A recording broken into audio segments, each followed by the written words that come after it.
Hello students, तो कैसे हैं आप लोग। मैं दयाल चौधरी, टीम सेल से। अपन ने केमिस्ट्री पंच के 18 एपिसोड आपको मिल चुके हैं। अब आज बात करेंगे अपन 19वें एपिसोड के। केमिस्ट्री पंच का 19वां एपिसोड आपका है, टॉपिक रहेगा अपना मेटलर्जी। क्लियर। इसमें भी वही है, अपना 75 क्वेश्चन अपन ने सेलेक्ट किए हैं और उसके बेस पे ऑलमोस्ट पूरा चैप्टर अपन ने उसमें इंक्लूड करने की कोशिश की है। तो आ जाइए, पहला क्वेश्चन। सिनेबार इज एन और ऑफ। जो सिनेबार है वो किसका है? एस का है। तो आपको यहाँ पे फॉर्मूला बेस्ड क्वेश्चन है, फॉर्मूला पता होना चाहिए। मर्क्यूरिक सल्फाइड सिनेबार, तो किसका और है ये? मरकरी का। Clear. Next question. Which one of the following is a mineral of iron. Iron का मिनरल आपको यहाँ पे आइडेंटिफाई करना है। पहला आता है मेलेकाइट। क्लियर। तो मेलेकाइट आपको पता है क्या होता है? कॉपर कार्बोनेट और कॉपर हाइड्रोक्साइड आपका क्या है? मेलेकाइट। तो ये तो कॉपर का और हो गया, इसका मतलब ये आंसर तो आपका नहीं है। नेक्स्ट बात करें कैसिटेराइट, तो ये टिन का और होता है आपका, तो ये भी नहीं है। पायरोल्यूसाइट MnO2, ये मैग्नीज का और है। फिर आता है आपका मैग्नेटाइट, तो ये बिल्कुल आपका Fe3O4, ये तो है मैग्नेटाइट। एक होता है आपका हेमेटाइट, हेमेटाइट होता है Fe2O3। तो आयरन का और आपको यहां पे आइडेंटिफाई करना था, तो अपना आंसर रहेगा कौन सा? फोर्थ। नेक्स्ट क्वेश्चन की अपन बात करते हैं। Next question. Metals are usually not found as nitrate in the roads.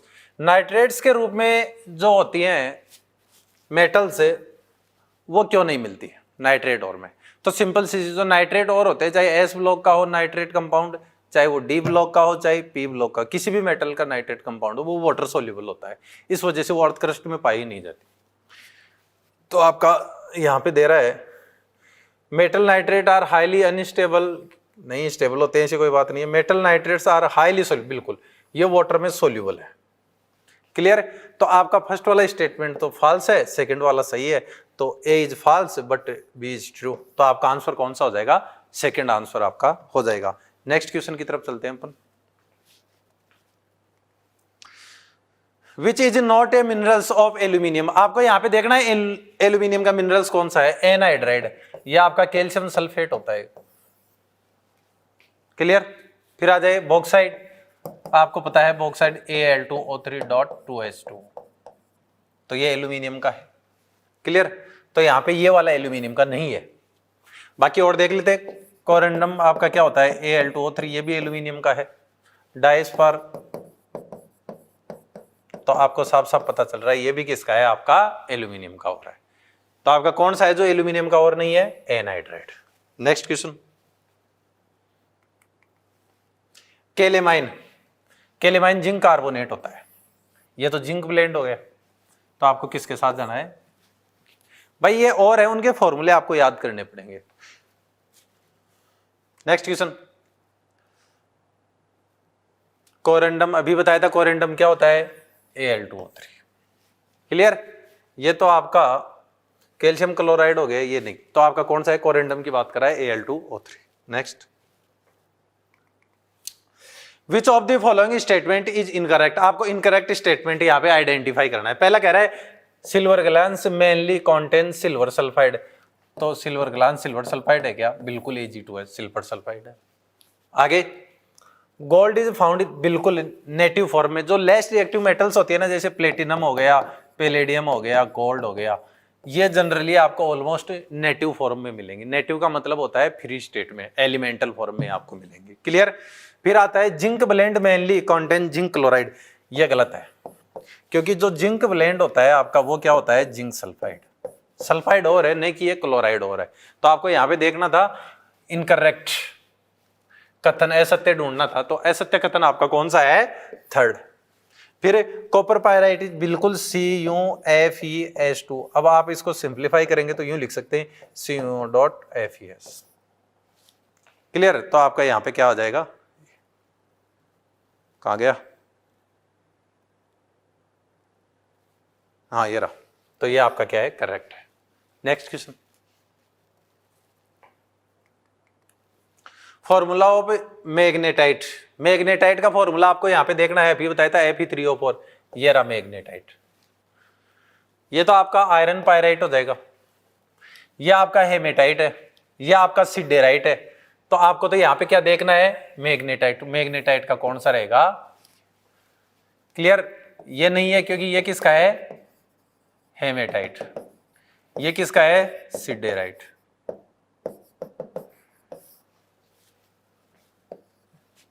ये है ये सिडेराइट, और ये आपका आयरन पायराइट।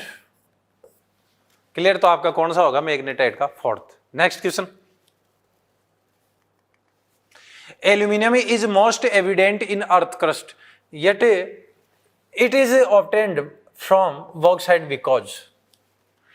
एल्यूमिनियम पृथ्वी पर सबसे ज्यादा पाई जाती है, फिर भी बॉक्साइट से क्यों लेते हैं? हमेशा ध्यान रखना, मेटलर्जी में वो और यूज किया जाता है जो आपको नेचर में ज्यादा से ज्यादा मिले और उसका इकोनॉमिकली और कन्वीनियंटली आपका मेटल्स को वहां पे मतलब कि प्राप्त करना सस्ता और आसान हो, वो काम में लिया जाता है। और तो आपका ये कौन सा है, बॉक्साइट, क्योंकि ये लार्ज क्वांटिटी में अवेलेबल है। क्लियर? हाँ, ये बात भी इसके लिए वैसे सही है, इजी एक्सट्रैक्शन ऑफ एल्यूमिनियम, इससे एल्यूमिनियम का निष्कर्षण बड़ी आसानी से हो जाता है, सस्ता भी पड़ता है और ज्यादा क्वांटिटी में होती है। ऐसे और भी हैं, जैसे हेमेटाइट हो गया, लेकिन सॉरी एल्यूमिनियम की बात कर रहे हैं ना, तो ऐसे कोरोंडम भी होता है, लेकिन वो नेचर में कम मिलता है। इससे भी सस्ता तरीका है कोरोंडम से एल्यूमिनियम लेना। तो बॉक्साइट का यूज करने का मेन तो यही है रीजन कि वो सबसे ज्यादा क्वांटिटी में आपका मिलता है। नेक्स्ट क्वेश्चन,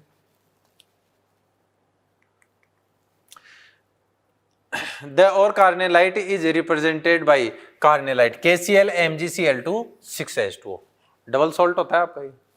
तो ये आपका कौन सा हो गया, क्लियर? ये तो आपको पता है क्रायोलाइट है, ये आपको पता है क्या है, मैग्नेटाइट है। क्लियर? तो आपका आंसर कौन सा हो जाएगा, थर्ड। क्लियर? नेक्स्ट क्वेश्चन, हाँ तो अब question number 11, an example of halide ore. Halide ore का एग्जाम्पल लेना है, तो पहला तो क्या हो गया, गेलेना PbS, तो ये तो सल्फाइड और है। बॉक्साइड, ये आपका कैसा है, ऑक्साइड और है।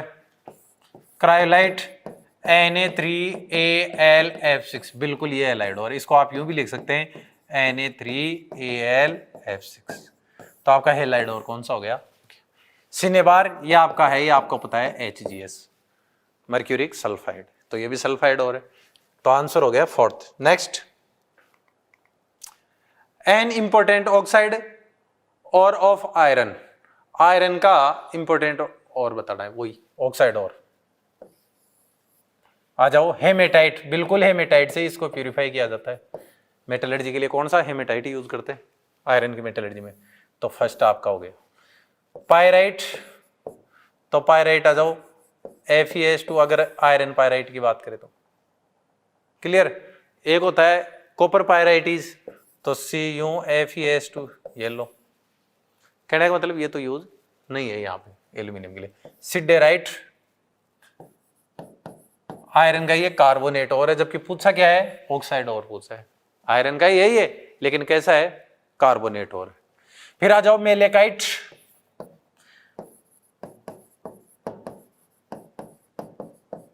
ये हो गया मेलेकाइट, कॉपर का और है। एक होता है एजुराइट, एजुराइट में बस आपको यहाँ 2 लगा देना है, वो एजुराइट हो जाएगा, लेकिन आपको क्या पूछा है यहाँ, मेलेकाइट, तो मेलेकाइट का ये हो गया।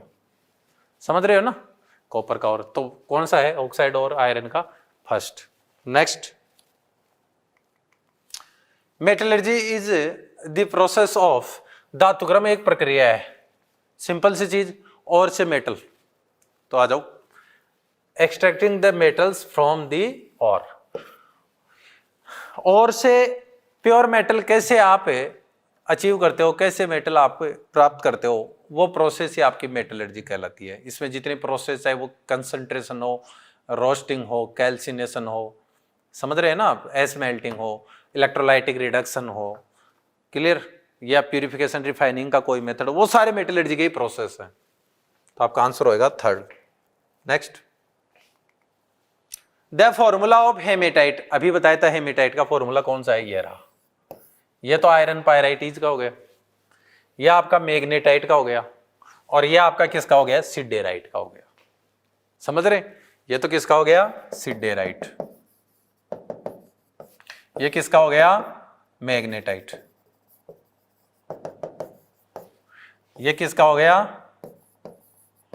पायराइटिस, और ये है आपका hematite. Clear. Next, which is correct, कौन सा सत्य है। तो आ जाइए, केलेमाइन में क्या एल्यूमिनियम मिलता है, तो केलेमाइन तो आपका क्या है, ZnCO3, तो इसमें तो जिंक मिलेगा, तो फर्स्ट वाला तो फॉल्स है। मेलेकाइट, बिल्कुल मेलेकाइट कॉपर का है, CuCO3 और Cu कॉपर कार्बोनेट और कॉपर हाइड्रोक्साइड, कॉपर कार्बोनेट और कॉपर हाइड्रोक्साइड। क्लियर। फिर आ जाओ, मैग्नीशियम का केलेमाइन, केलेमाइन अभी बताया था जिंक का है, तो ये भी फॉल्स है, अभी तक तो ये सही है। कार्नेलाइट, तो ये तो मैग्नीशियम का है,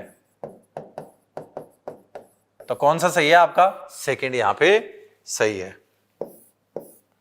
क्लियर। नेक्स्ट क्वेश्चन पे चले। Next,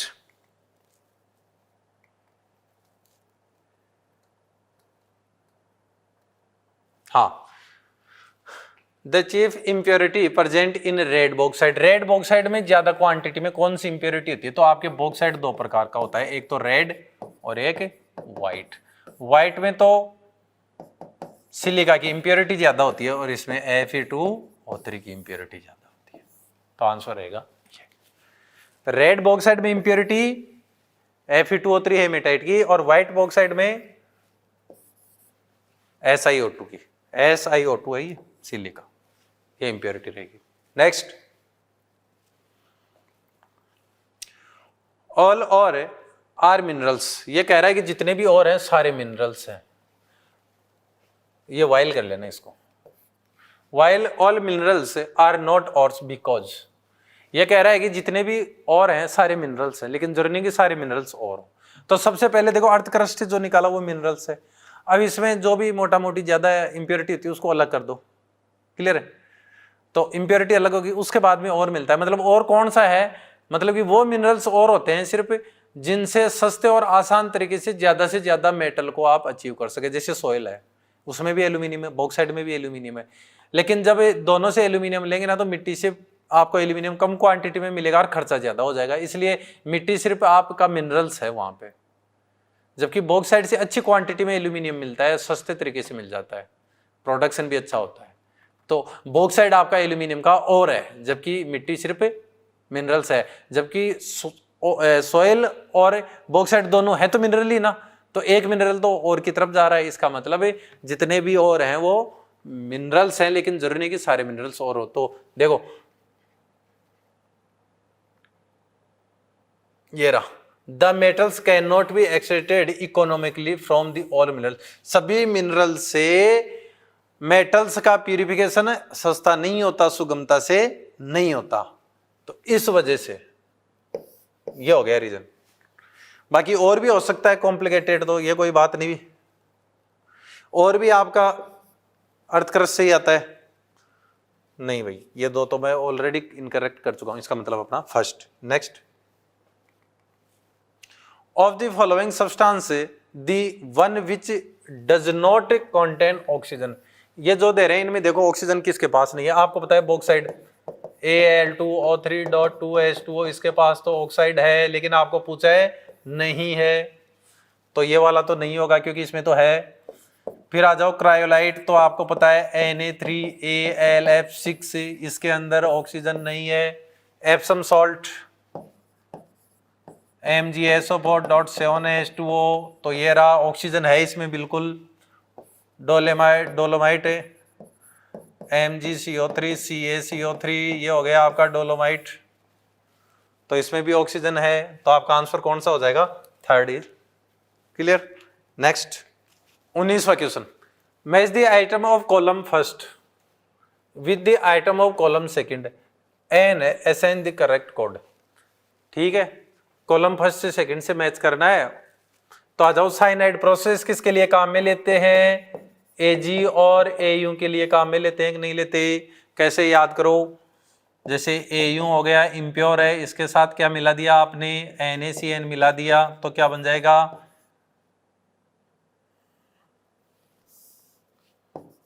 Na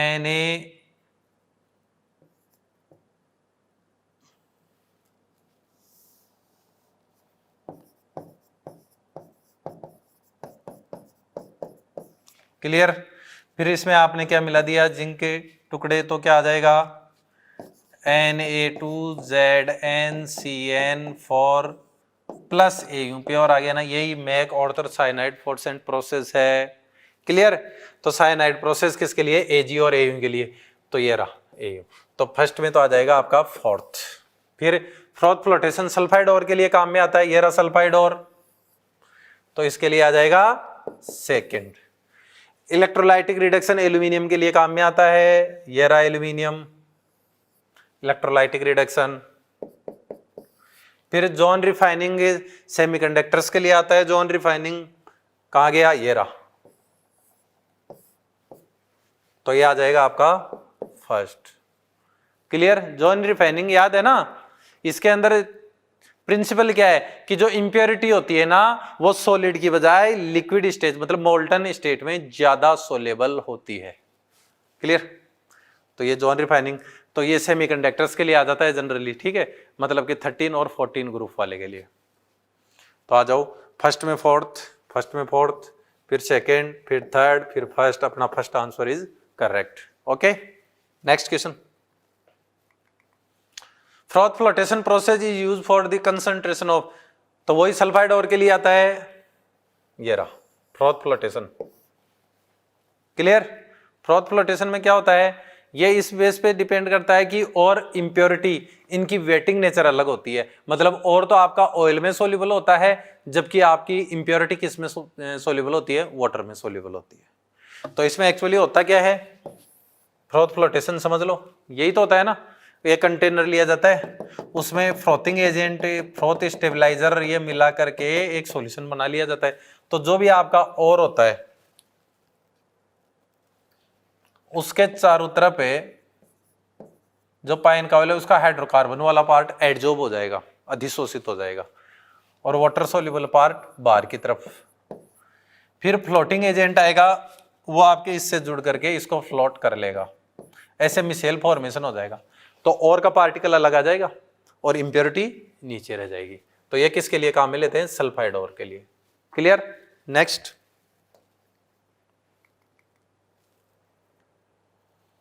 froth flotation method is use successful in separating impurity from और बिकॉज। अभी मैंने बताया था आपका कि जो और होता है उसकी वीटिंग नेचर ऑयल में ज्यादा होती है। तो आ जाओ पहला, the pure ore is lighter than water containing additive like pine oil crystal. नहीं, लाइट होने से यहाँ पे कोई रिलेशन नहीं है, ये तो गया।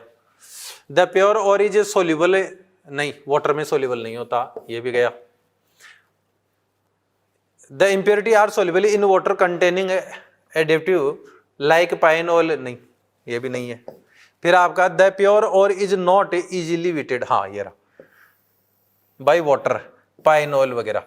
देखो हमेशा ध्यान रखना, ये तो ये कह रहा है कि वाटर में जब इंप्योरिटी विले होती है जब आप ये मिलाते हो, ऐसा कुछ नहीं है इंप्योरिटी ये न मिलाओगे तो भी वाटर में डिसोल्व होगी। एक्चुअली फ्रॉथ फ्लोटेशन में क्या होता है, जब पाइन ऑयल और क्रिसाइल ऑयल मिला दिया जाता है ना तो उसके अंदर और डिसोल्व होता है, ये है मेन चीज। तो ये रहा, देखो जो आपका प्योर और है ना वो इजीली वाटर में डिसोल्व नहीं होता है जब ये मिला दिया जाता है। क्यों वाटर में डिसोल्व क्यों नहीं होगा, क्योंकि जो और है वो इसके साथ डिसोल्व हो जाएगा, अभी बताया था पीछे वाले क्वेश्चन में। तो आपका आंसर कौन सा रहेगा, fourth is correct answer. Clear. Next,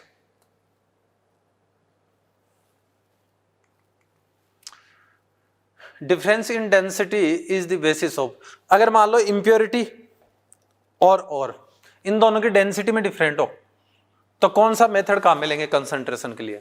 तो आ जाइए,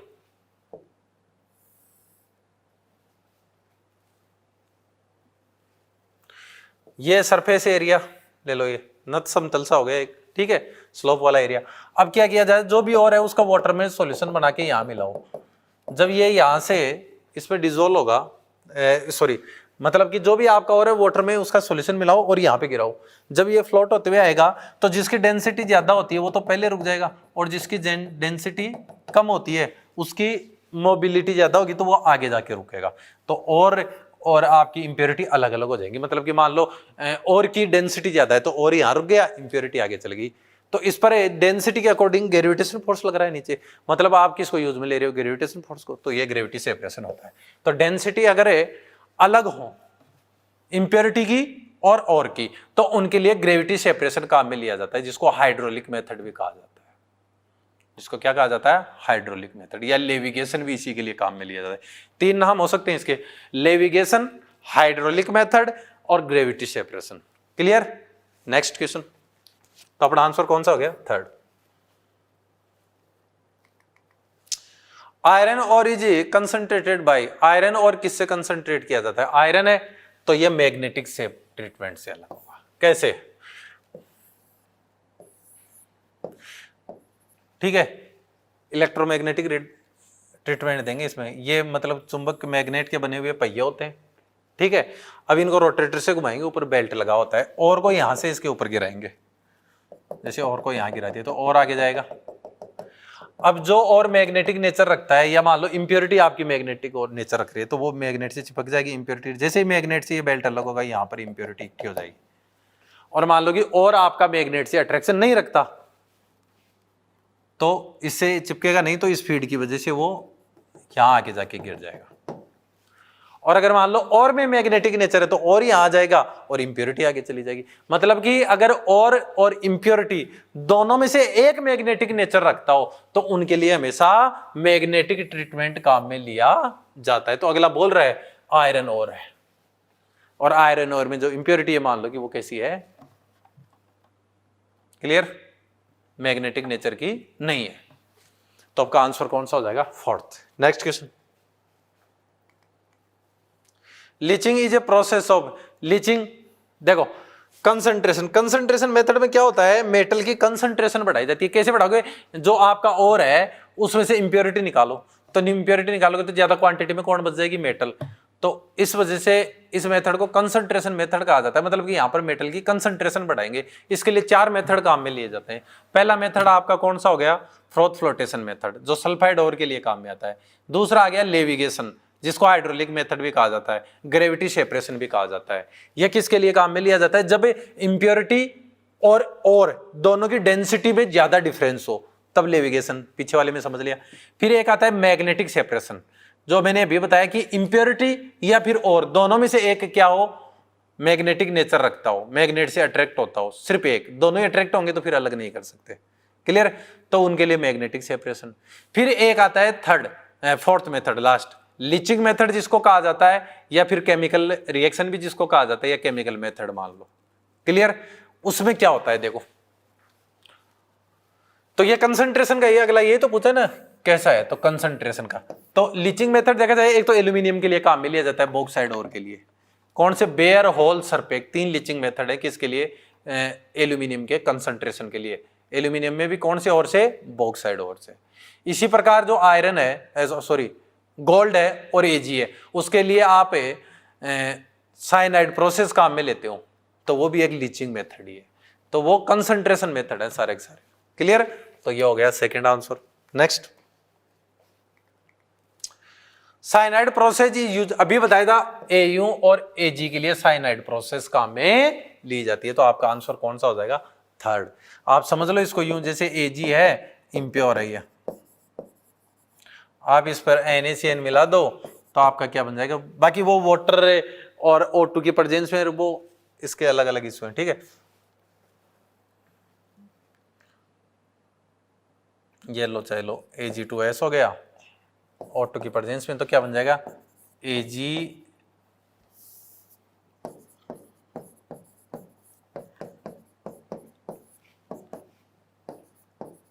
Na2SO4। क्लियर? फिर इसमें क्या किया जाएगा, जिंक के टुकड़े मिला दिए जाएंगे, तो Na2ZnCN4 और साथ में क्या मिल जाएगा, Ag। ये कैसी है, प्योर, इंप्योरिटी यही रहेगी। क्लियर? नेक्स्ट, जैसे गोल्ड के लिए लें, गोल्ड की रिएक्शन अपन पीछे लिख चुके हैं। तो ये मेथड किसके लिए काम में आता है? गोल्ड और Ag के लिए। Clear? Next, the function of potassium ethyl xanthate. Potassium ethyl xanthate का फंक्शन क्या होता है in froth flotation process? Froth flotation process के अंदर है आपका पोटेशियम एथिल जेनथेड बोल दो या सोडियम एथिल जेनथेड भी आप पे काम में ले सकते हैं। क्या रोल होता है इसको? तो ये वाटर रिपेलेंट का काम करता है, ये फ्लोटिंग एजेंट है। मतलब कि मिसेल बन जाता है ना, तो मिसेल की जो बाहर डायमीटर होती है, ठीक है, सॉरी पेरीमीटर, ठीक है, जैसे ये मिसेल फॉर्मेशन हो गया इसके चारों तरफ, ठीक है, तो यहां आके ये जुड़ेगा सोडियम एथिल जेनथेड या पोटेशियम। मतलब ये वाटर रिपेलेंट होता है, वाटर को मतलब क्या करेगा? रिपेल करेगा और इसको फ्लोट करके ऊपर ले आएगा। मतलब एक प्रकार से फ्लोटिंग एजेंट है ये। तो आपका कौन सा आ जाएगा? सेकंड। क्लियर? नेक्स्ट, अपन 27 क्वेश्चन की बात करते हैं। अपना है फेन उत्प्लावन विधि द्वारा एस का सांद्रण प्रायोगिक अनुप्रयोग दर्शाता है। मतलब फ्रोथ फ्लोटेशन प्रोसेस है वो concentration of ore in illustration of the partial application of. तो अभी बताया था मैंने कौन से प्रिंसिपल पे वर्क करता है ये? एडजॉर्प्शन पे। कैसे? इसके अंदर क्या होता है, ये आपका और होता है ना, उसके ऊपर पाइन के ऑयल का पाइन का ऑयल होता है, उसके दो पार्ट होते हैं, एक तो हाइड्रोफोबिक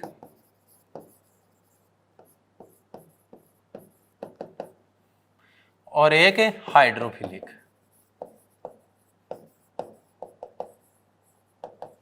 तो हाइड्रोफोबिक वाला पार्ट इसके चारों तरफ, हाइड्रोकार्बन वाला पार्ट इसके चारों तरफ इकट्ठा हो जाएगा और ये मिसे, तो ये इसके साथ एडजॉर्ब होगा। मतलब जब एक सब्सटेंस दूसरे सब्सटेंस के सरफेस पे जमा होता है तो उसको एडजॉर्प्शन कहा जाता है। अगर सिर्फ उसके बल्क में चला जाता है, अंदर चला जाता है, बाहर कुछ भी नहीं है, इसको आप एब्जॉर्प्शन कहते हैं। और अगर अंदर भी चला गया बल्क में और सरफेस पे, उसको सोप्शन कहा जाता है। तो यहां पर जो काम है एडजॉर्प्शन, मतलब कि जो और है ना सिर्फ उसकी सरफेस से जाके चिपकेगा। कौन? ये हाइड्रोफोबिक पार्ट। तो एडजॉर्प्शन पर काम करता है, ये अधिशोषण पे, अधिशोषण, एडजॉर्प्शन। क्लियर? ये तो तब होता है जब बल्क में चला जाता, अंदर चला जाता हाइड्रोकार्बन वाला पार्ट। फिर कोगुलेशन, कोगुलेशन का मतलब होता है नीचे बैठना, पहले जमना, ठीक है, ये एक ही बात है। Next, one of the following metal from a volatile compound, one of the following metals from a volatile compound and this property is taken advantage for its extraction the metal is। ये कह रहा है कि अगर कोई metal है वो वाष्पशील यौगिक बनाती है, देखो वोलेटाइल कंपाउंड बनाती है, तो ये गुण उसके निष्कर्षण के लिए लाभदायक है। ये कौन सी धातु है जिसका निष्कर्षण ऐसे होता है? इसमें क्या होता है, मान लो कि कोई मेटल है, उसमें ऐसी इंप्योरिटी है, जो इंप्योरिटी भी नॉन वोलेटाइल है और मेटल भी नॉन वोलेटाइल है, तो इसको आसानी से सेपरेट नहीं कर सकते। तो ऐसे में क्या किया जाता है, एक ऐसा सब्सटेंस बाहर से मिलाया जाता है, वो इसके साथ जुड़ करके, मेटल के साथ जुड़कर उसको वोलेटाइल बना देगा। और इंप्योरिटी नॉन वोलेटाइल है तो वो तो नीचे रह जाएगी। तो मेटल ये सब्सटेंस आया जुड़ के एमएस बना दिया, जो कि वोलेटाइल है, इसीलिए लो टेम्परेचर पर वेपर बन के ऊपर आ गया। तो ये तो वेपर में ऊपर आ गया, अब इंप्योरिटी नीचे रह गई। अब वापस एस को अलग करना है इस सब्सटेंस को, तो हाई टेम्परेचर दे दिया जाता है। तो वापस से एम एस, तो ये नॉन वोलेटाइल था, ये नीचे आ गया और ये वोलेटाइल फॉर्म में ऊपर है निकल जाएगा। तो ये प्रोसेस किसके लिए काम में लिया जाता है? तो ये काम में लिया जाता है जैसे टाइटेनियम हो गया, जर्कोनियम हो गया, समझ रहे हो ना, निकल हो गया, तो इनके लिए तो वॉन ऑर्केल मेथड काम में लिया जाता है, थोरियम वगैरह इनके लिए। और इसके लिए मंड प्रोसेस काम में लिया जाता है। तो इनमें से कौन सा आंसर दे रखा है? ये रहा निकल, मंड प्रोसेस। कैसे? देखो निकल कैसा है, इम्प्योर है, ये भी नॉन वोलेटाइल है, इसकी इंप्योरिटी भी नॉन वोलेटाइल है, नॉन वोलेटाइल है। तो इसमें क्या मिला दिया? 4CO, लो टेम्परेचर पे, तो ये क्या बना देगा? NiCO4।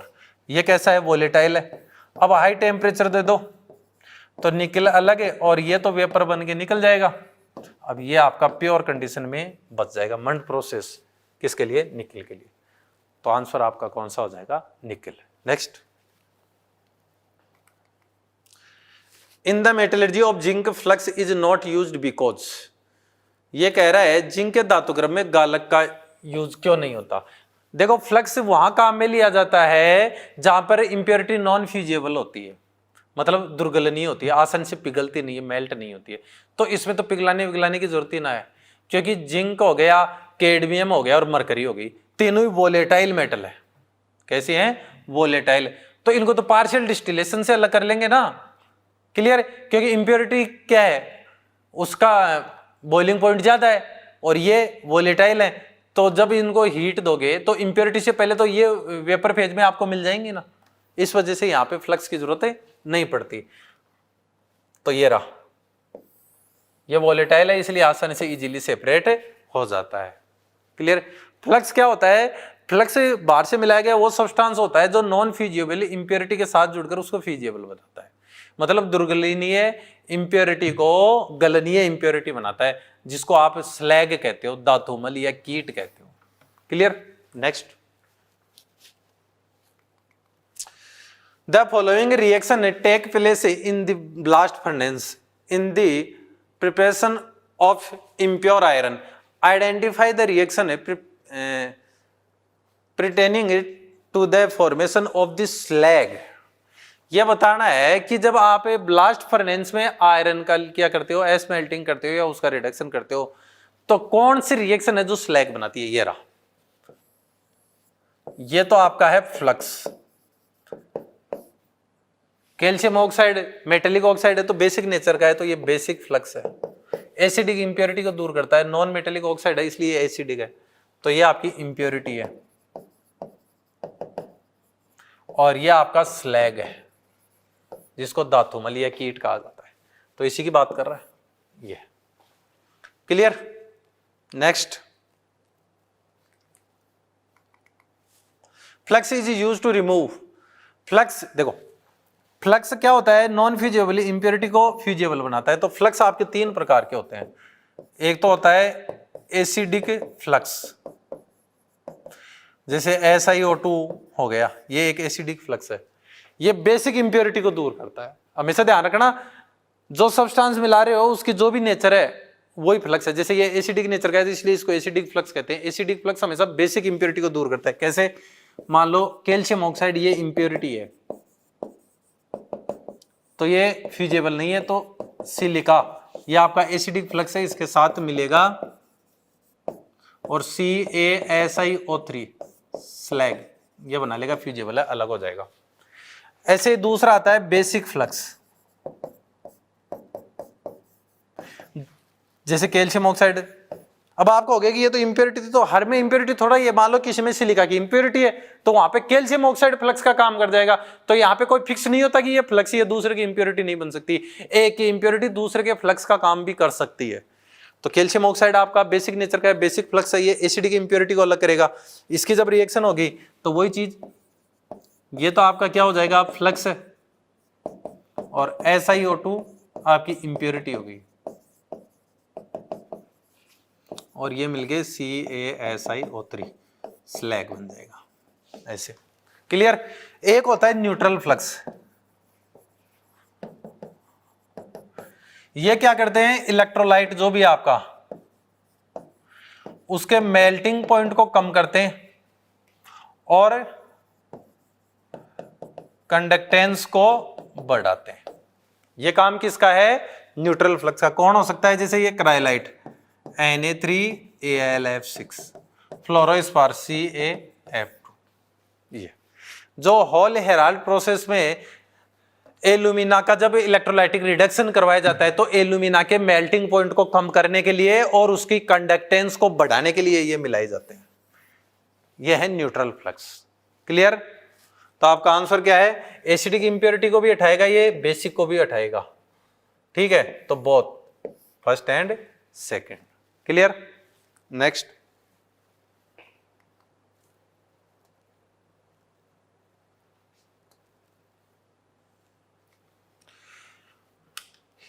Heating of pyrite in air for oxidation of sulphur is called.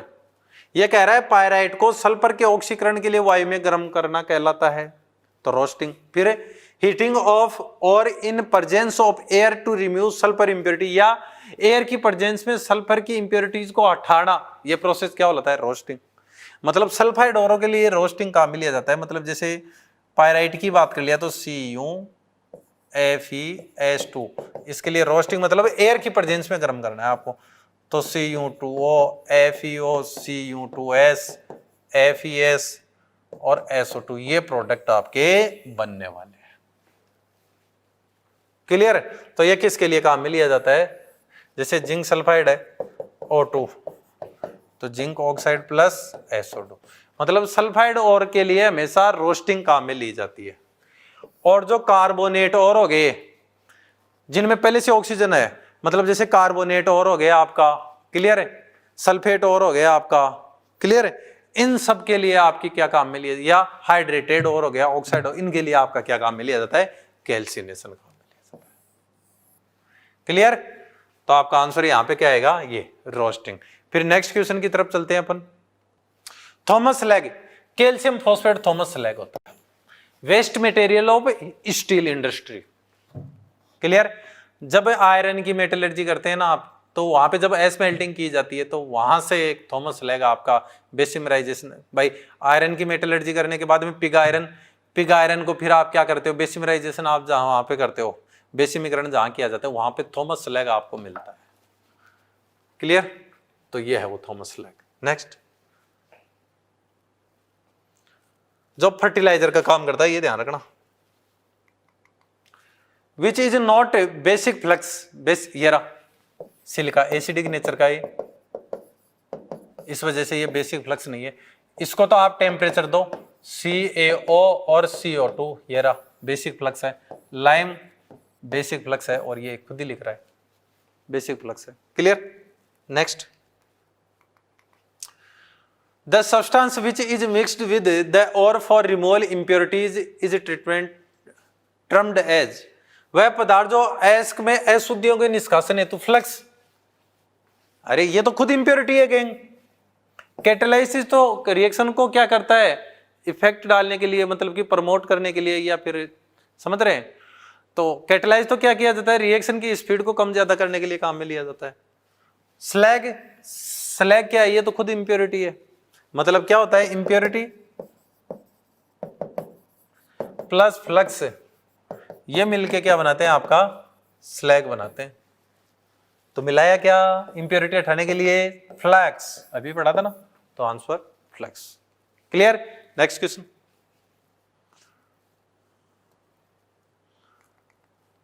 The role of calcination in the metallurgy operation is, तो ये हमेशा हाइड्रेटेड और के लिए की जाती है। जैसे कि अपन बात ले लें, हाइड्रेटेड और ले लो कोई भी,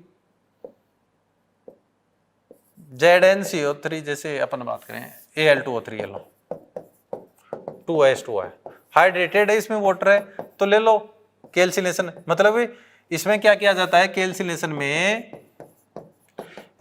O2 की एब्सेंस में हीट दी जाती है। क्लियर? तो ये लो, इस प्रकार कार्बोनेट को बिल्कुल ZnCO3 हीट दे दो, ZnO प्लस CO2, ये हो गया। ऑर्गेनिक सब्सटेंस को भी अलग करने के काम में आती है। तो ये सारे प्रोसेस है। क्लियर? एक तो होती है रोस्टिंग, एक कैल्सिनेशन, इनको समझ लो। दोनों में क्या डिफरेंस है? कैल्सिनेशन तो एयर की एब्सेंस में, और रोस्टिंग O2 की प्रेजेंस में हीट दी जाती है। क्लियर? कैल्सिनेशन होती है वो आपके ऑक्साइड और हाइड्रेटेड और कार्बोनेट और सल्फेट और ऑक्सीजनेटेड और जितने भी हैं जिनमें पहले से ऑक्सीजन है, उनके लिए कैल्सिनेशन, और सल्फाइड औरों के लिए हमेशा रोस्टिंग काम में ली जाती है। क्लियर? दोनों में सिमिलरिटी ये है कि दोनों लास्ट में ही ऑक्साइड बनाते हैं। क्लियर? दूसरी चीज, दोनों ही रिवर्बरेटरी में होती हैं। तीसरी, दोनों में ही जो और होता है उसको इनडायरेक्ट मेथड से गर्म किया जाता है। सीधे गर्म करेंगे तो वो मेल्ट हो जाएगा। इनडायरेक्ट मतलब इधर आग जला रही है, बर्नर लगा दिया इधर, यहां से क्या होगी? हॉट एयर आएगी, और वो हॉट एयर इसको गर्म करेगी, मतलब डायरेक्टली हीट इसको नहीं दी जाती है। इसमें हाई टेम्परेचर रखा जाता है, लेकिन इसको मेल्ट भी नहीं होना चाहिए, इसके मेल्टिंग पॉइंट से कम होना चाहिए temperature. High temperature but low of melting point. Clear? तो ये हो गया। नेक्स्ट,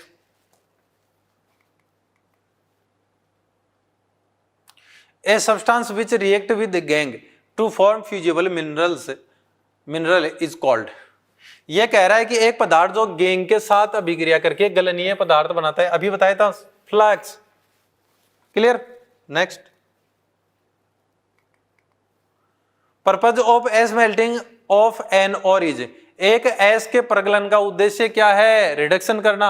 अरे पहले कैल्सिनेशन और रोस्टिंग, यहाँ पे ऑक्सीडेशन होता है, उसके तुरंत बाद में एस मेल्टिंग काम में ली जाती है।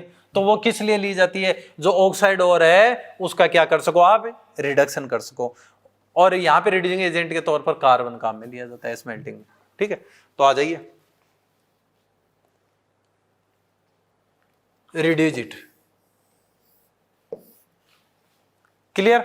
Next,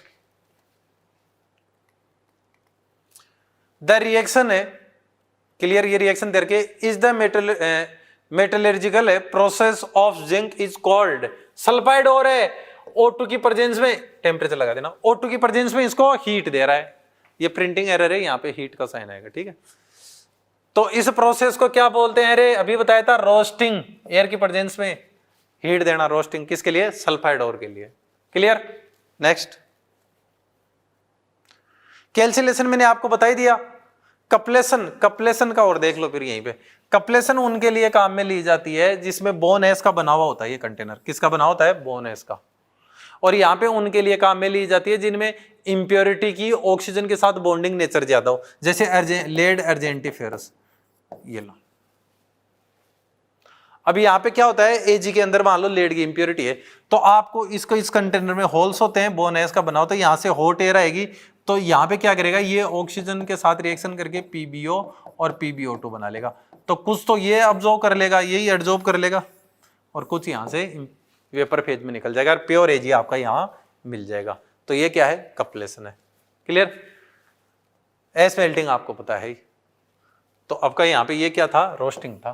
clear? नेक्स्ट, हाँ जी, which of the following factors is of on significance for roasting sulfide ore to the oxide and not subjecting the sulfide ores to carbon reduction directly. ये कह रहा है सल्फाइड एस को सीधे carbon से अपचयन न करके पहले उनका वर्जन किया जाता है। रीजन क्या होता है? देखो, अगर सल्फाइड का सीधे करेंगे कार्बन से तो क्या बनेगा? मेटल और CH2, और अगर ऑक्साइड बना लिया और फिर करेंगे तो क्या बनेगा? Metal plus CO2।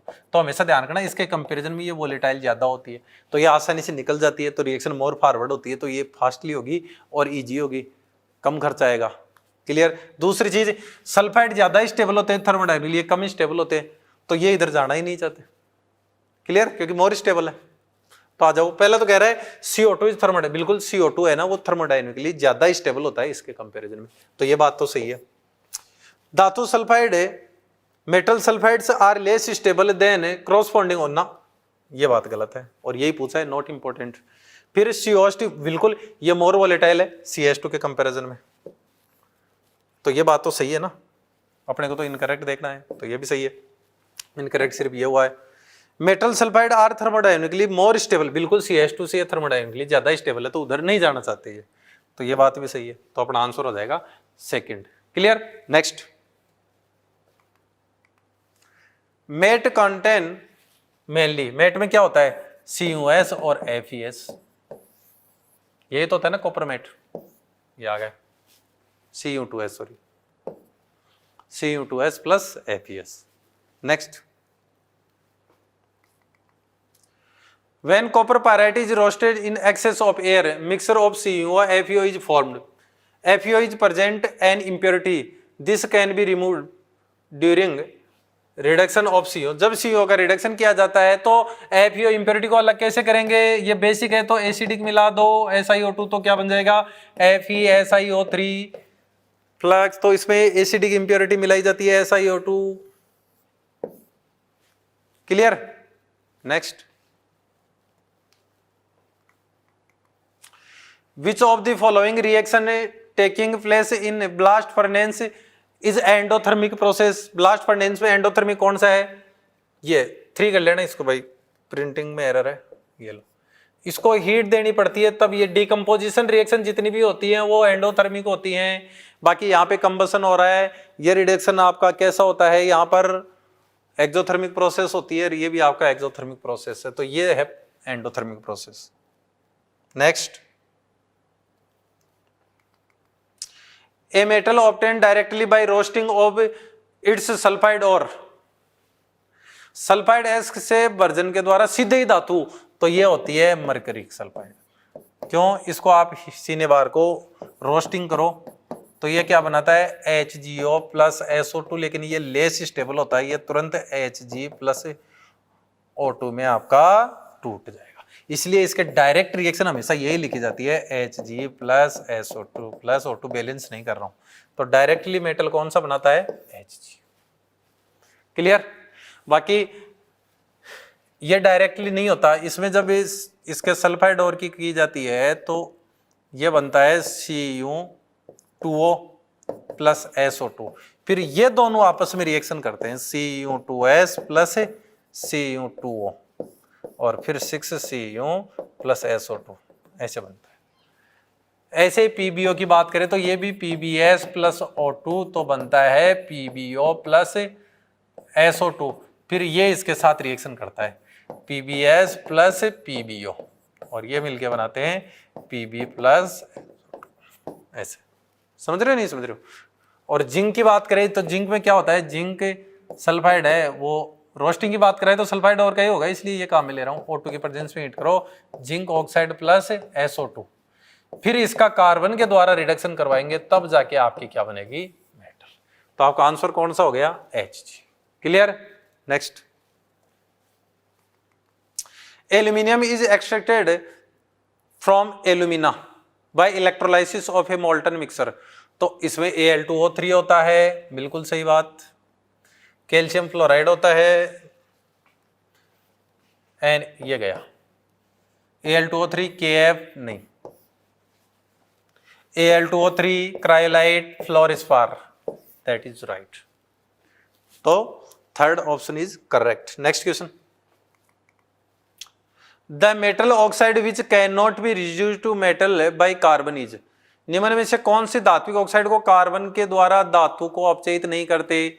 लो, इसको तो किया जा सकता है, Pb प्लस CO2 बन जाएगा, इसको भी कर सकते हो Fe प्लस CO2 बन जाएगा, बैलेंस नहीं कर रहा हूं, इसको भी कर सकते हो Zn प्लस CO2 बन जाएगा, लेकिन अगर इसका कार्बन के द्वारा करोगे तो Al4C3 प्लस CO ये बनेगा, तो ये बनेगा। और आपको पता है ये क्या है, मेथेनेलाइड है, इसका हाइड्रोलाइसिस करवाते हैं तो आपको पता है क्या बनता है, aluminium hydroxide plus CH4, methane gas निकलती है, तो ये कार्बाइड बना लेता है, इसलिए इसका इससे नहीं करेंगे, इसका इलेक्ट्रोलाइटिक रिडक्शन करवाया जाता है। क्लियर? तो आपका आंसर कौन सा है, ये। इसको आप कार्बन के द्वारा सीधे अपचयन नहीं कर सकते। Next, aluminothermic process is used for metallurgy of, किस धातु के धातुग्रह में एल्यूमिनोथर्मिक विधि, देखो PbO, इसका तो कार्बन के द्वारा रिडक्शन करेंगे, एल्यूमिनोथर्मिक विधि का उपयोग किया जाता है किसके धातुग्रह में, एल्यूमिनियम तो वहां रिड्यूसिंग एजेंट का काम करता है, Ag के लिए तो साइनाइड प्रोसेस काम में लेते हैं, ये भी नहीं है, ये रहा Cr2O3 और इसके लिए एल्यूमिनियम काम में लिया जाता है, तो ये बन जाएगा Al2O3 प्लस, तो आपका आंसर ये रिड्यूसिंग एजेंट है यहाँ पे। तो एल्यूमिनोथर्मिक विधि किसके लिए काम में ली जाती है, क्रोमियम की मेटलर्जी के लिए काम में ली जाती है। क्लियर? एल्यूमिनियम तो रिड्यूसिंग एजेंट के तौर पे काम में आ रहा है यहाँ। Which metal cannot be obtained from electrolysis of its aqueous salt solution, तो आ जाइए, हमेशा ध्यान रखना इलेक्ट्रोकेमिकल सीरीज आपको याद है, इलेक्ट्रोकेमिस्ट्री में पढ़िएगी इलेक्ट्रोकेमिकल सीरीज, उसमें हाइड्रोजन से ऊपर वाली जितनी भी मेटल्स है ना, उनको कभी भी उनके एक्वस सॉल्यूशन के इलेक्ट्रोलाइसिस से आप ऑब्टेंड नहीं कर सकते हो। क्लियर? क्योंकि उनका डिस्चार्ज पोटेंशियल वाटर से कम होता है, ज्यादा होता है, सॉरी, डिस्चार्ज पोटेंशियल वाटर से ज्यादा होता है, हमेशा ध्यान रखना। जैसे मैग्नीशियम, ये ECS में ऊपर आती है, नेगेटिव SRP मेटल है, जितने भी नेगेटिव SRP मेटल है ना, उनका अगर एक्वस सॉल्यूशन काम में लोगे ना, तो कैथोड पर तो हमेशा H2 बनेगी और एनोड पर तो ये एनाइन है, Cl2 बनेगी। क्लियर? जबकि जैसे इसका एक्वस सॉल्यूशन ले लो, एक्वस, तो ये कैसा है, पॉजिटिव SRP है, इस वजह से कैथोड पर खुद मेटल आएगी और एनोड पर ये लार्ज आयन है तो O2 आ जाएगी। तो मतलब पॉजिटिव एसआरपी वाले को ये एक्वा सॉल्यूशन से बनाया जा सकता है, नेगेटिव एसआरपी वाले को नहीं। नेगेटिव एसआरपी सिर्फ इसकी है। तो आपका आंसर हो जाएगा second. Next, from the Ellingham graph on carbon which of following statement is false. Carbon पर एलिगम ग्राफ के अनुसार कौन सा कथन असत्य है? आ जाओ।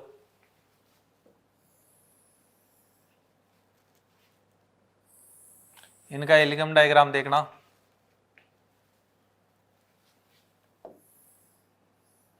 ये बना देता हूं थोड़ा। इधर टेम्परेचर इंक्रीज हो रहा है, इधर डेल्टा जी 0 है, ऊपर पॉजिटिव में है और नीचे नेगेटिव में। क्लियर? तो कार्बन का तो एलिगम डायग्राम कैसे जाता है? यो। ऑक्सीजन का सॉरी कार्बन मोनोऑक्साइड का कैसे जाता है? यो। ये दोनों एक दूसरे को क्रॉस कहां करते हैं? केल्विन। ये ऊपर वाला तो है CO प्लस, ये है C प्लस।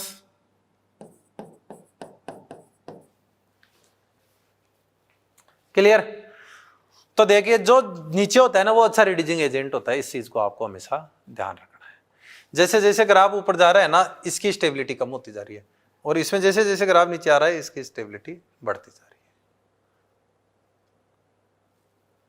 CO2 एक एक हो जाएगा, ये तो CO।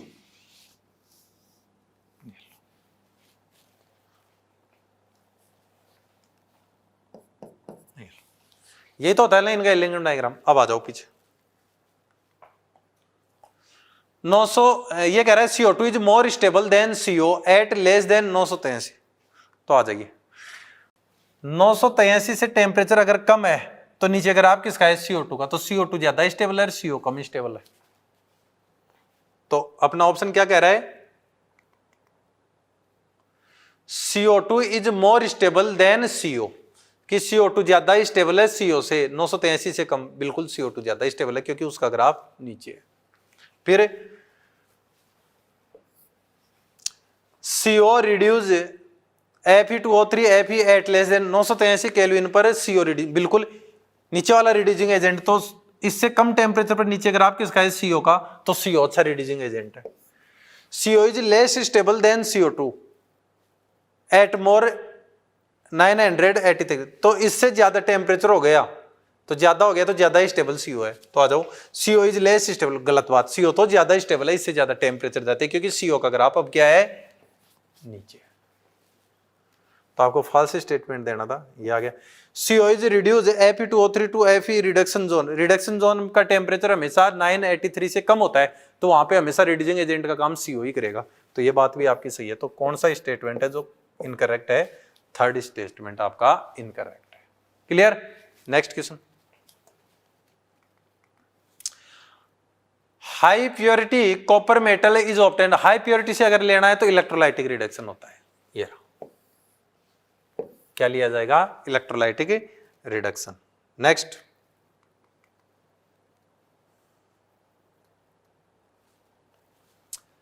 Chemical reduction is not suitable for converting. रासायनिक अपचयन उपयुक्त किसके लिए नहीं है? तो रासायनिक अपचयन का मतलब कार्बन के द्वारा रिडक्शन करना है। तो आ जाइए, बॉक्साइड। तो बॉक्साइड का अगर कार्बन से रिडक्शन करवाएंगे तो ये बन जाता है एल्यूमिनियम कार्बाइड। तो इसी के लिए फेवरेबल नहीं है। बाकी क्यूप्राइट के लिए भी ये काम में ले सकते हो, हेमेटाइट के लिए भी काम में ले सकते हो, और जिंक के लिए भी ले सकते हो। मतलब कि Cu2O के लिए काम में लेना चाहो तो बिल्कुल ले सकते हो, ये Cu प्लस CO2 बना देगा। अगर आप हेमेटाइट के लिए काम में लेना चाहो तो ब्लास्ट फर्नेस में लेते ही है काम में, तो ये बना देगा Fe plus CO2।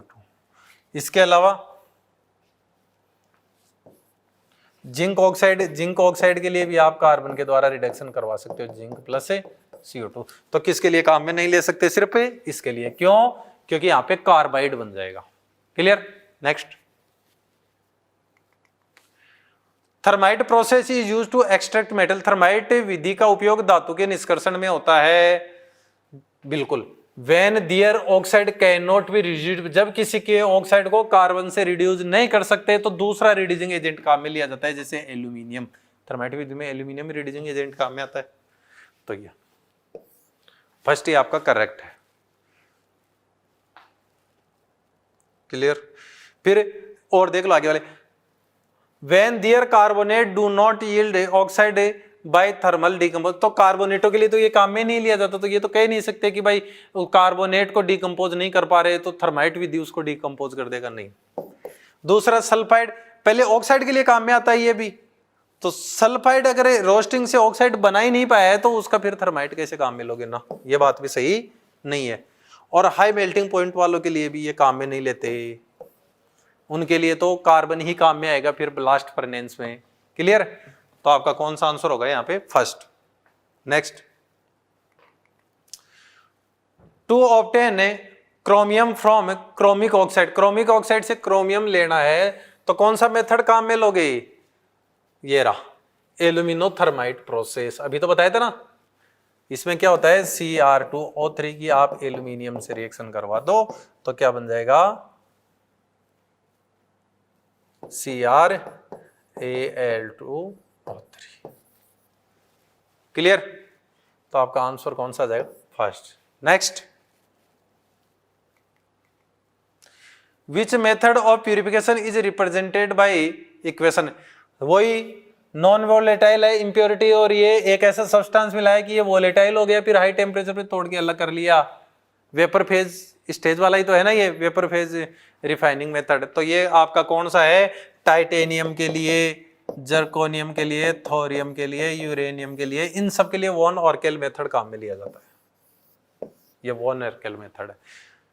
John refining तो सेमीकंडक्टर के लिए, पोलिंग आपका कॉपर लेड इनके लिए काम में आता है जब उनमें उन्हीं के ऑक्साइड की इंप्योरिटी होती है।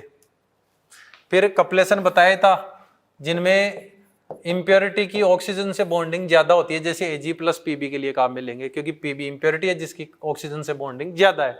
तो ये भी मैंने समझा दिया, तो आपका कौन सा आएगा? वॉन ऑर्केल मेथड आएगा। नेक्स्ट, जॉन रिफाइन मैंने अभी बताया था सेमीकंडक्टर्स के लिए। Clear? Next, silver obtained from argentiferous lead containing, ये कह रहा है कि लेड कॉन्टेनिंग अर्जेंटीफेरस के लिए कौन सा मेथड काम में लोगे? कपलेशन मेथड, समझाया था ना पहले। ये रहा, इसमें वही बोनेस से बना हुआ होता है, Ag+Pb, हॉट एयर यहां से पास की जाती है तो ये बना देता है PbO और PbO2। तो कुछ को तो ये एब्जॉर्ब कर लेगा, कुछ इंप्योरिटी में निकल जाएगी। ये तब काम में लेंगे जब आपकी और इंप्योरिटी की ऑक्सीजन के साथ बॉन्डिंग नेचर अलग हो, मतलब कि इंप्योरिटी की बॉन्डिंग ज्यादा होती है ऑक्सीजन से, तब काम में लेंगे ये मेथड। तो आपका ये आ गया। Next, in electrolytic refining the impure metal is use to, impure metal का क्या बनाया जाता है? एनोड। देखो क्या होता है इलेक्ट्रो, जो इम्प्योर मेटल होती है ना उसका तो बना लेंगे इम्प्योर मेटल, उसका तो बनाया जाता है एनोड। मेटल सॉल्ट यहां पे काम में लिया जाता है, जिस मेटल का एनोड बनाया ना उसी का सॉल्ट यहां काम में आएगा। और ये प्योर मेटल का क्या बनाएंगे? कैथोड। और जैसे ही करंट पास करेंगे इसमें तो क्या होगा? मेटल यहाँ M+ में आएगी और इस पे जाके डिपॉजिट हो जाएगी। तो धीरे धीरे ये तो मोटा होता जाएगा, ये पतला होता जाएगा। और यहाँ पे एनोड मड है, इंप्योरिटी होती है वो एनोड मड के रूप में यहाँ पे नीचे इकट्ठी होना शुरू हो जाएगी, जिसमें जैसे Ag हो गया, Au हो गया, जो लेस रिएक्टिव होती हैं बहुत, पैलेडियम हो गया, ये प्लेटिनम हो गया, ये नीचे जमा हो जाएंगे, जिनको बोलते हैं एनोड मड। तो इम्प्योर मेटल का क्या बनता है? एनोड। प्योर मेटल का कैथोड। और जिस मेटल का प्यूरिफिकेशन करना होता है उसी का सॉल्ट काम में लिया जाता है। एनोड के नीचे जो इंप्योरिटी आती है उसको बोला जाता है anode mud. Clear? Next question, which metallurgy involve leaching, leaching किसके लिए काम में ली जाती है? साइनाइड प्रोसेस, याद करो, बताया था दोनों के लिए लीचिंग मेथड काम में आता है, कंसंट्रेशन का एक terms. Next, hydrometallurgical process of extraction of metal is based on, धातु के निष्कर्षण का हाइड्रो धातुक्रम कॉम्प्लेक्स फॉर्मेशन, जैसे साइनाइड प्रोसेस नहीं होता क्या, उसमें कॉम्प्लेक्स ही तो बना रहे थे ना, तो लीचिंग मेथड वाला ये है, तो ये आपका कॉम्प्लेक्स फॉर्मेशन पे डिपेंड करता है। किस पे डिपेंड करेगा? कॉम्प्लेक्स फॉर्मेशन पे। नेक्स्ट, इसको आप समझ भी लो, जैसे एयू का करना हो तो NaCN काम में ले लिया, H2O काम में ले लिया, O2 के प्रेजेंस में, वही आपका क्या बन जाता है NaAuCN2OH माइनस, ये समझ गए ना। तो देखो हाइड्रोमेटलर्जिकल मेथड है जिसके अंदर है कॉम्प्लेक्स बन रहा है, फिर जिंक मिला दो Na2ZnCN4 प्लस AU, ये प्योर। तो कौन सा मेथड आ गया? ये आपका हाइड्रो, इसी को बोलते हैं आपका हाइड्रोमेटलर्जी, और ये किस पर है? कॉम्प्लेक्स बन रहे हैं, तो कॉम्प्लेक्स फॉर्मेशन पे डिपेंड करता है। Clear? Next,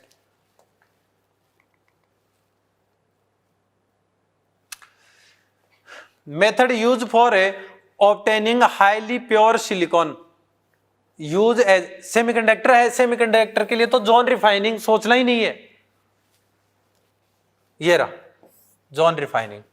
clear? Next, the method of zone refining of metals is based on the principle मैंने बताया था ना कि इंप्योरिटी होती है वो आपकी सॉलिड की बजाय लिक्विड स्टेज में या मोल्टन फॉर्म में ज्यादा सोल्यूबल होती है। आ जाइए, ये कह रहा है greater solubility of impurity in the molten state than in solid, बिल्कुल यही प्रिंसिपल है।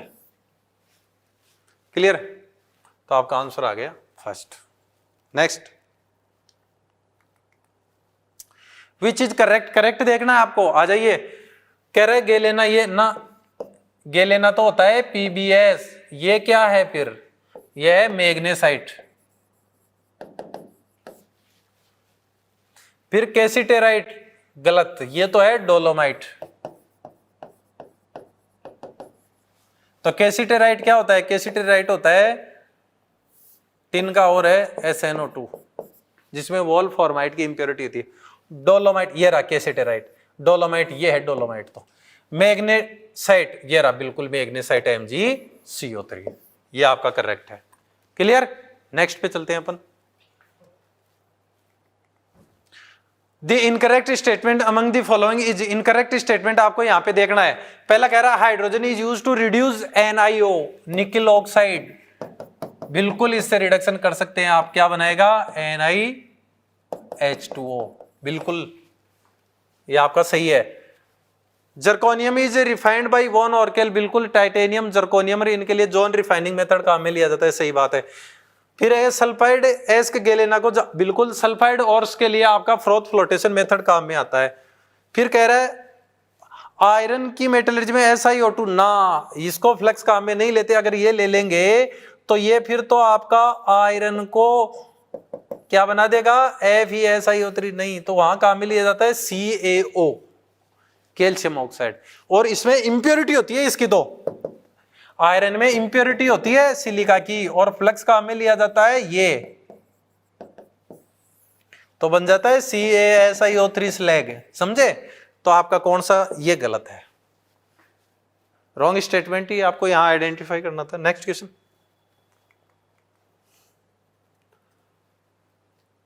considering Ellingham diagram, which of the following metals can be used to reduce alumina? Ellingham आरेख को ध्यान में रखते हुए निम्न में से कौन सी धातु का उपयोग एल्यूमिना के अपचयन में किया जा सकता है? तो एल्यूमिनियम डायग्राम में जो एल्यूमिनियम से नीचे आती है मेटल, वो अच्छी रिड्यूसिंग मेटल मानी जाती है। तो देखो, जब इनका एलिंगम डायग्राम बनाएंगे ना, तो एल्यूमिनियम का तो ये आएगा Al plus O2 Al2O3,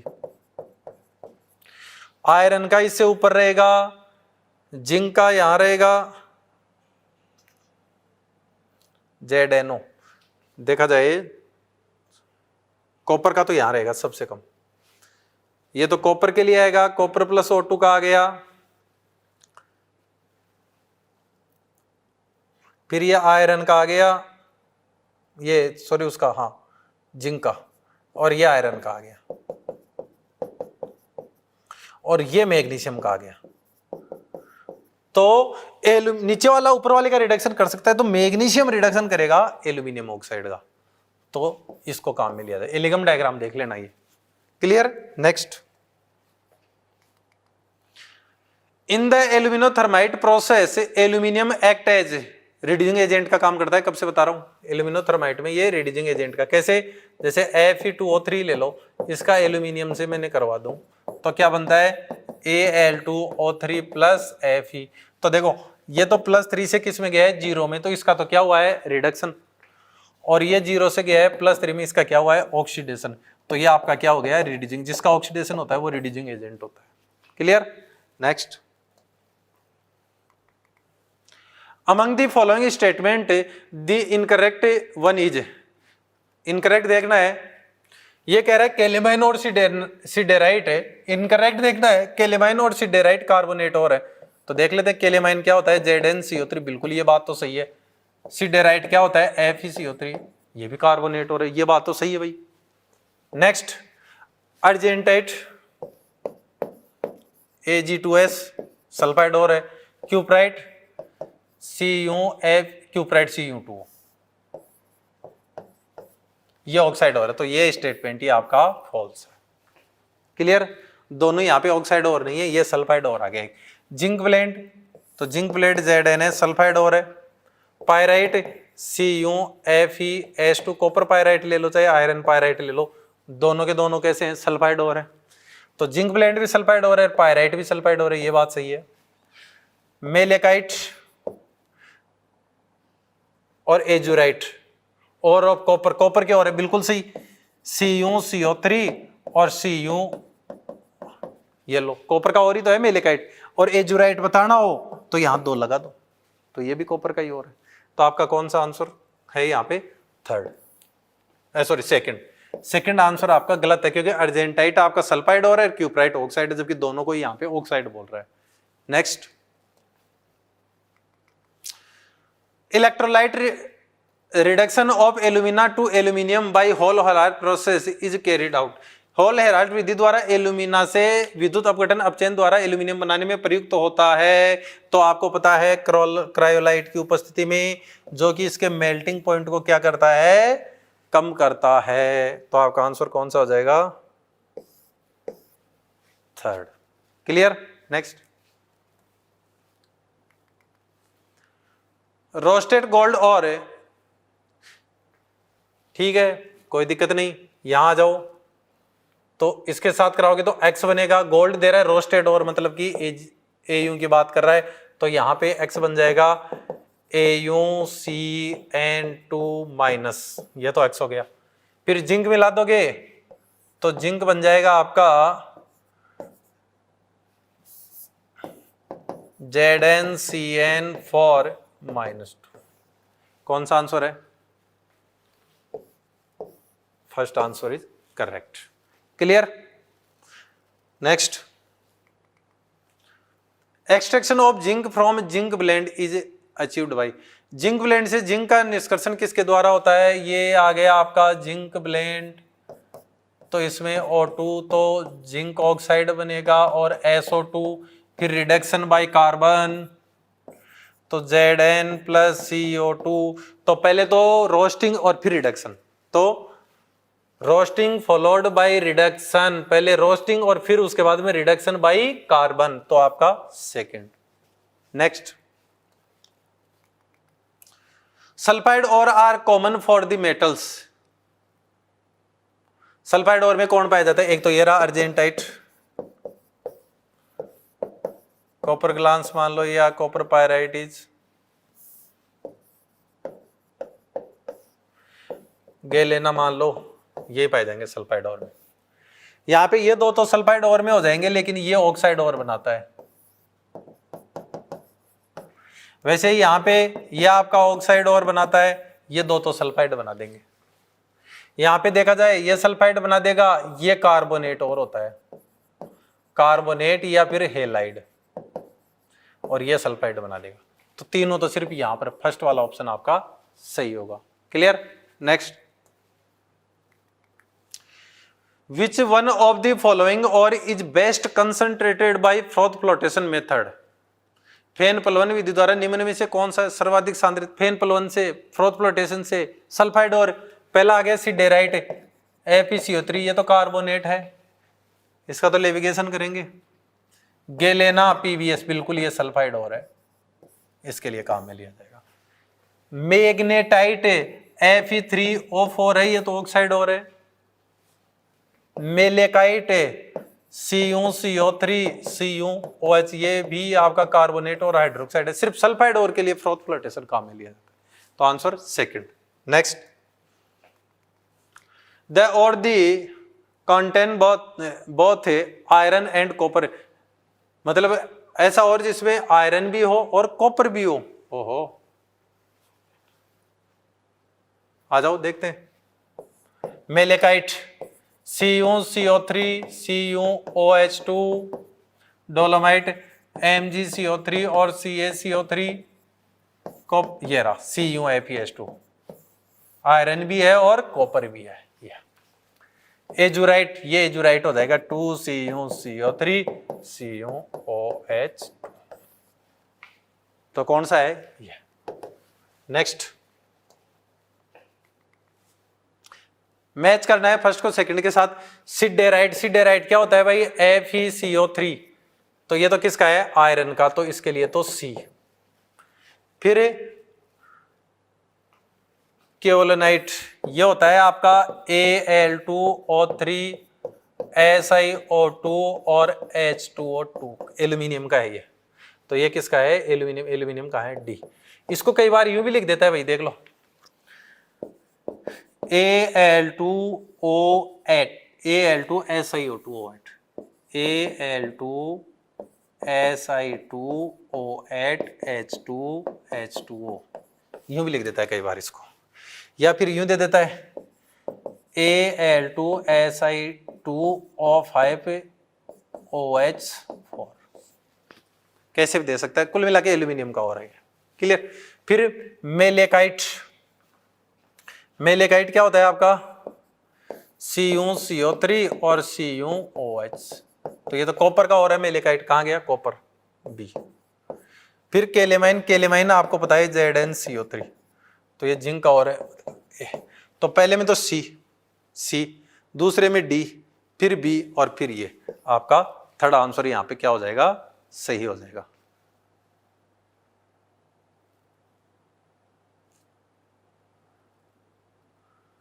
malachite copper, अरे रे रे रे रे, थर्ड में भी, हाँ सही है, मेलेकाइट कॉपर। एक बार मैच कर लो फिर से, फर्स्ट में C, सेकंड में D, थर्ड में B, सही है। Okay. Next, the reaction that does not define calcination, calcination कौन सा, सल्फाइड वाला कैल्सिनेशन नहीं देता, ये रहा। बाकी ये भी कैल्सिनेट, कार्बोनेट के लिए कैल्सिनेशन, ऑक्साइड हाइड्रेटेड के लिए और कार्बोनेट के लिए, इनके लिए कैल्सिनेशन काम में, जिनमें पहले से ऑक्सीजन हो उनके लिए तो कैल्सिनेशन, और सल्फाइड और के लिए रोस्टिंग, ये रोस्टिंग है। नेक्स्ट, तो केमिस्ट्री पंच का 19वें एपिसोड का लास्ट क्वेश्चन, 75 क्वेश्चन।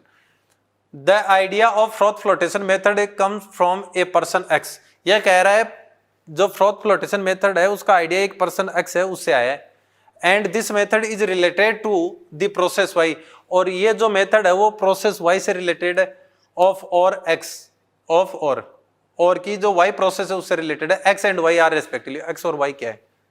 तो आ जाइए, वाशरमैन, वाशरमैन क्या करता है, कपड़े धोता है भाई, बिल्कुल बात सही है। कपड़े धोता है तो वो क्या करता है, कपड़े में से धातु, कपड़े में क्या करता है, वो सोप और डिटर्जेंट मिलाता है पानी में, तो उससे क्या होता है, आपका जो भी कपड़ा जब उसमें डालोगे उसकी जो भी चिकनाई होती है उसके चारों तरफ मिसेल फॉर्मेशन होता है, और उसको तैरा करके ऑयल को अलग ले आता है, कपड़ा साफ हो जाता है। मतलब एक प्रकार से ये क्या हो रहा है, क्लींजिंग एक्शन ऑफ सोप किस पे काम करता है, एड्जॉर्प्शन थ्योरी पे।